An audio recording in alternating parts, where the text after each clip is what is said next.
आज हम जैसे हो गए हैं, क्या यही हमारी नियति है या दुर्भाग्य है?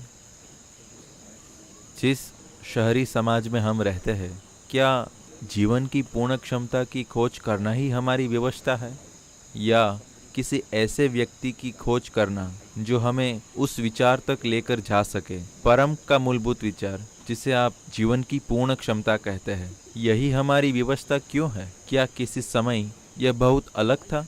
एक आधुनिक समाज ऐसा क्यों हो गया है? कई समाज हुआ करते थे। ये संस्कृति ऐसी हुआ करती थी। आपको इस देश का इतिहास पता है? लगभग 6-8 हजार साल पहले When the जब सबसे पहले आर्यों का हमला हुआ, जिन लोगों ने हड़प्पा और मोहनजोदारो का निर्माण किया, उनमें साफ तौर पर ऊंची बुद्धि थी। ठीक है, मुझे यकीन है कि आपने हाई स्कूल की अपनी किताबों में भी यही पढ़ा होगा। अंग्रेज़ों ने यह स्कूली किताबों में लिखा था और उन्होंने कहा हड़प्पा और मोहनजोदारो में बहुत ही व्यवस्थित गटर थे। अंग्रेज केवल इसी में रुचि रखते हैं कि वे अपने मल मूत्र को कैसे संभालते थे। उनके लिए यही मायने रखता था, क्योंकि उनकी गटर व्यवस्था इतनी बुरी थी कि वे कुल मिलाकर यही सोच पाए। उन्होंने ये क्यों नहीं सोचा कि लगभग 6000 साल पहले अगर लोगों ने ऐसे जटिल स्थान, बड़े मंदिर और चीजें बनाई तो वे कैसे लोग थे, उनकी बुद्धि कैसी थी, उनके विचार क्या थे, उनकी चेतना कैसी थी, वे किस चीज के बारे में सोचते थे, या उनके जीवन का अनुभव क्या था कि वे इतने संतुष्ट थे। उन्होंने अद्भुत नगर बनाए और उनके पास अपनी रक्षा के लिए कोई सेना नहीं थी। यानी वहां के लोगों की चेतना कैसी रही होगी, वे कैसे जीते थे? नहीं, उनके पास अच्छे गटर थे। आप स्कूल की किताबों में यही पढ़ते हैं, मैंने भी किताबों में यही बकवास पढ़ी थी। yes. तो ऐसा क्यों है कि हम इंसानी अनुभव को अनदेखा कर रहे हैं और हमारी बनाई सड़कों और गटर व्यवस्थाओं पर इतना ज्यादा ध्यान दे रहे हैं? हाँ, उन चीजों की जरूरत है, लेकिन किस लिए? To make enhance human experience, isn't it?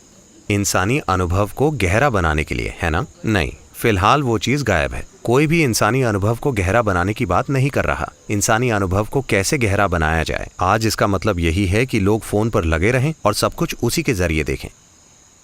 ये बस आपको चकाचौंध कर रहा है, लेकिन ये किसी भी तरह आपके अनुभव को गहरा नहीं कर रहा। ये आपकी इंद्रियों को सुन्न कर रहा है, बस यही है। ये आपके ग्रहण बोध के साधनों को सुन्न कर रहा है। ये किसी भी तरह आपका अनुभव गहरा नहीं बना रहा। तो हम उस ओर क्यों जा रहे हैं? क्योंकि हर कोई शिक्षित हो रहा है। इस पीढ़ी तक शिक्षा का अधिकार जैसा कुछ नहीं था। अगर कोई व्यक्ति बस अपने पशुओं को चराते हुए घूमना चाहता था तो वो ऐसा कर सकता था। अगर वो बस पहाड़ों में घूमना चाहता था तो वो ऐसा कर सकता था। अब ऐसा नहीं है। आज इस धरती पर हर मनुष्य का किसी देश से संबंध जरूर होना चाहिए। वो इतने बड़े ग्रह पर यूं ही कहीं नहीं रह सकता। लगभग 100 साल पहले 60% से ज्यादा लोग किसी देश से संबंध नहीं रखते थे, वो बस रहते थे। अब आपका एक देश से संबंध होना ही चाहिए। अगर आप किसी देश से संबंध रखते हैं तो राष्ट्र के हित में आप एक बड़े समाज की सेवा करते हैं। नहीं, लोग बस यूं ही क्यों नहीं रह सकते? नहीं, कोई भी खुद से नहीं जी सकता। हम मानव जीवन का महत्व कम करके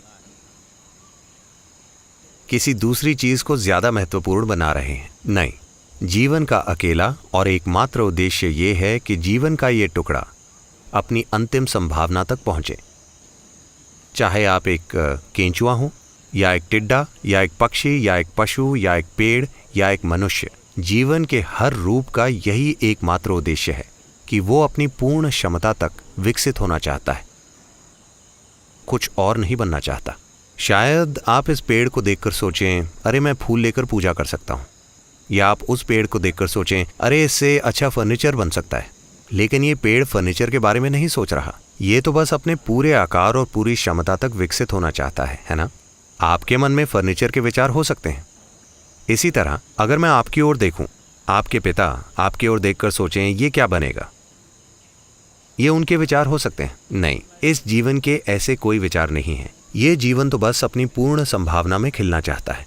उस संभावना के लिए दुनिया में दुर्भाग्य से बहुत